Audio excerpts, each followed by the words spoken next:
when people heard that Michael Tellinger was coming back on the show, a lot of people were bringing up the flat Earth. Yes.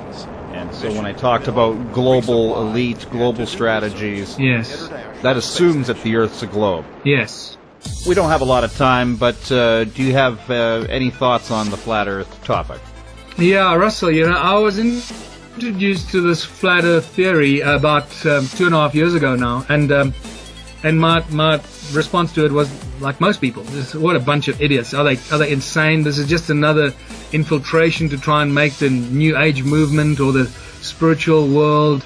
It's to infiltrate and make them look like a bunch of idiots. And I didn't even give it a second thought. I just thought it was a bunch of idiots. What I then did, because it kept coming on my radar, I thought, well, let me look at some of these things, what they say. And then I found very distinctly two areas of information. One which was feeding me some interesting scientific facts, and others which were clearly trolls to try and undermine and destabilize and make everybody look stupid. But obviously, I approach everything with a scientific perspective, and I want to know what's going on. And I've also reached the conclusion that everything we've been told is a lie, and I mean that. Everything from our knowledge of from religion to knowledge of science and technology to quantum physics, to everything we've been told and learned at school, taught at school, is a lie. And the history of our planet, everything's been manipulated, and we pretty much got to start from scratch. And so I approached the flat Earth from that perspective. Well, what if there's some semblance of truth in this? What if the ancient cultures that speak about a flat Earth, and what about all these ancient images that we get shown about the flat Earth, have more to it than meets the eye? So I started looking at it, and to my surprise, I started finding some very serious problems with the ball Earth theory, and a lot of interesting arguments that suggest that we need to investigate this a lot deeper. And for example, I found with the whole curvature thing, the global curvature thing has two elements to it. The one is that from your position of view, if you're standing on a giant ball, you're not going to see curvature anyway. There's going to be a line around you, all the way around you, that from your perspective is as far as you can see. So anyone that suggests that you're going to see a curvature of the Earth from your perspective, they haven't thought it through, and they haven't given it any scientific evaluation.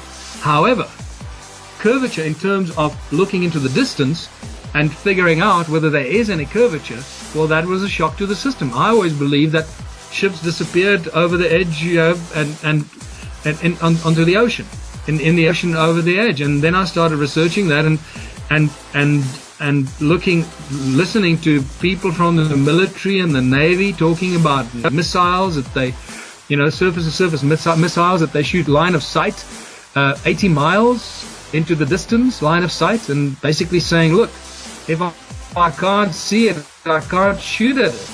And I'm shooting at something 80 miles away, so clearly there can't be any curvature.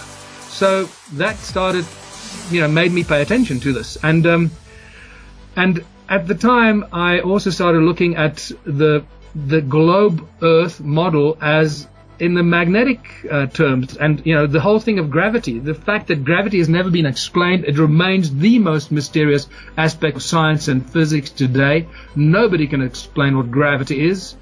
It's this invisible magical force that sucks everything to a ball. They can't really explain it. They observe what they call gravity, but they can't really explain it.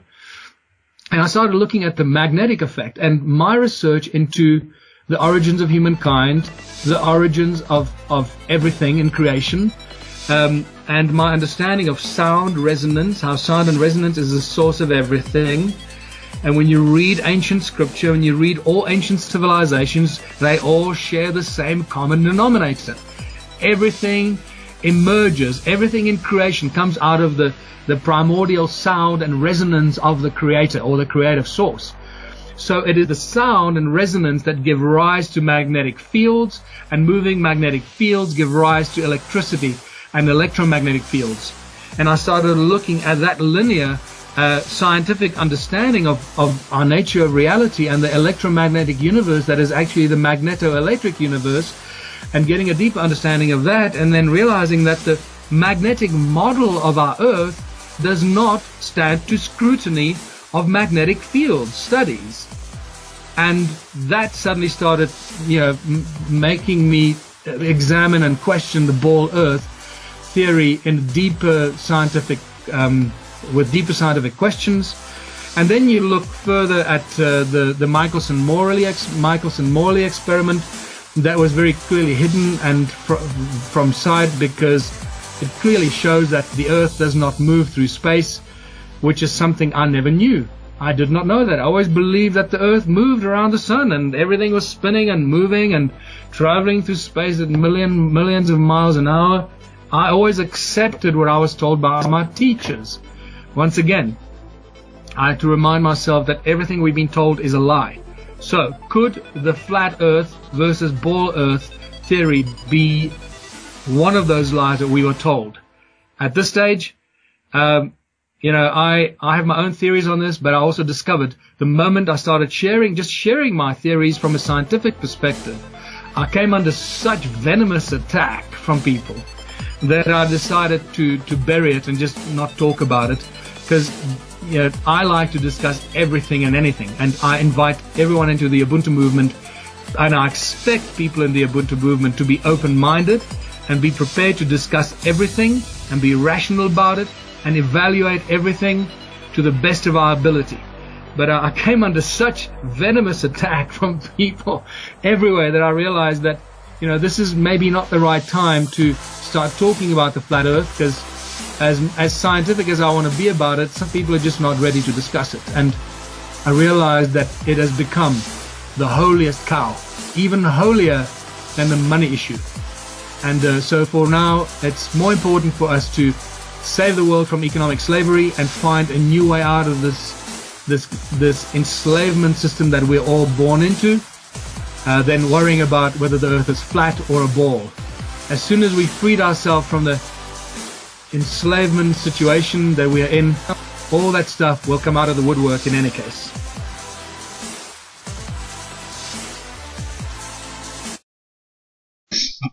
Bear with me for a moment, just let me explain.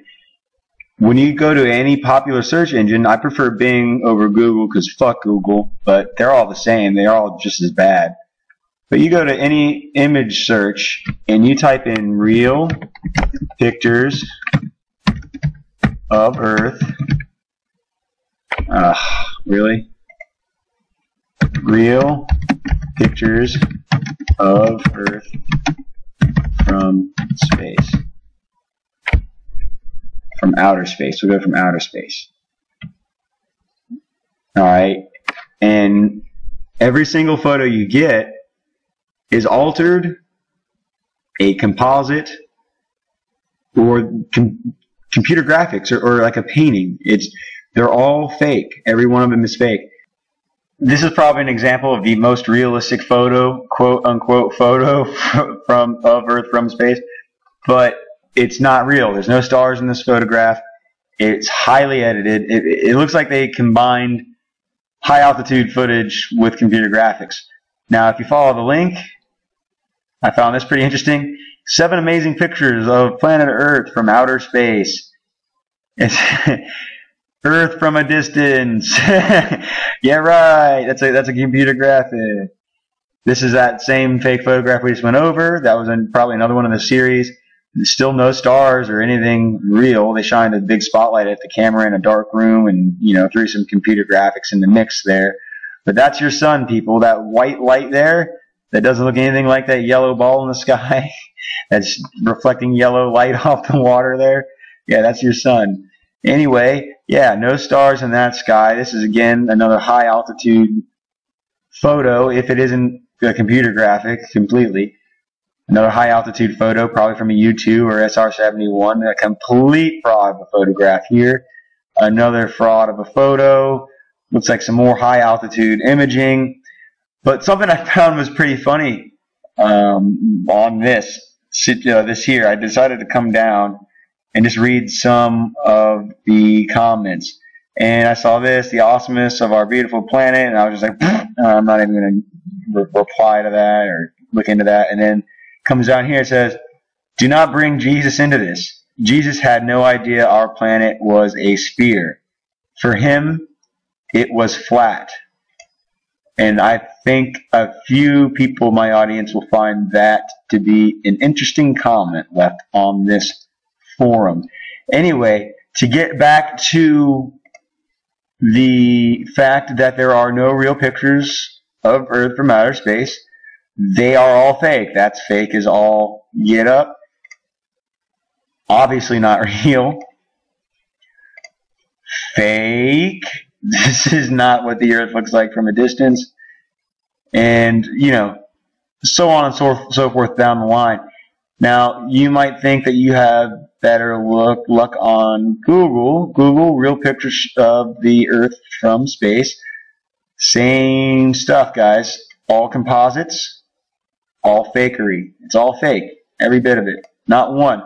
And you have to ask yourself, if you were to put in real pictures of the Earth from space, there's no stars in this. This is edited, like some kind of fishbowl effect. But if you were to put real pictures of the Earth from space into your browser, you will not get one picture that is actually real. Every one of them is fake. So, having this conversation, like, why is shit from a crappy movie showing up under real pictures of Earth from space? You know that's not a real picture of Earth from space. So, I've been waking up a lot of people with this. Whenever I trap my friends in the same room, I kind of, you know, get them to look into this, and it piques their interest. It works very well when getting through to the sheet. Now, having this conversation with a few of my more open-minded friends that had never looked into any of this, they brought up, one of them, my buddy Jesse, brought up the point. He said, why don't you search for pictures of satellites in space? Because you would think that, well, the satellite repair they have to do and all that other stuff, that you would be able to find pictures of satellites in space.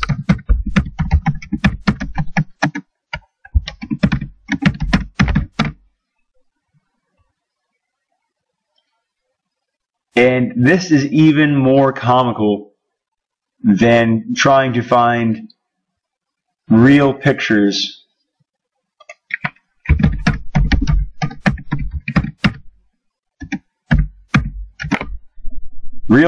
of satellites in outer space. Here we go.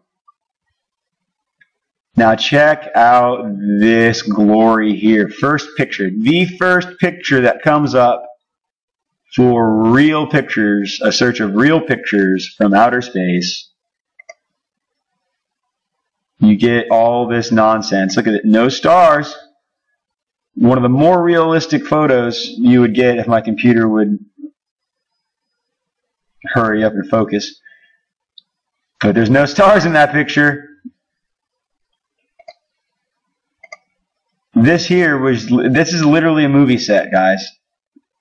This is literally a movie set. If you cannot tell that this is green screen around something, and that this is like high altitude imaging at night. These are all fake. And there should be nothing but real pictures of satellites in outer space. But we get all this fake stuff. If there's this many satellites in outer space, then if there are that many satellites in outer space, we should get photographs from out here all the way in. We get photographs from up here all the way in. And they say that GPS doesn't work on the South Pole, guys.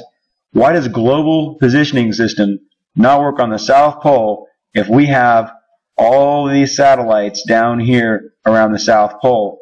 That's a complete blanket of satellites around the Earth, allegedly. So why do we have no photographs of these satellites around the Earth? None. Not one real photograph of a satellite in space. Under Google. Now I'll go over to Bing.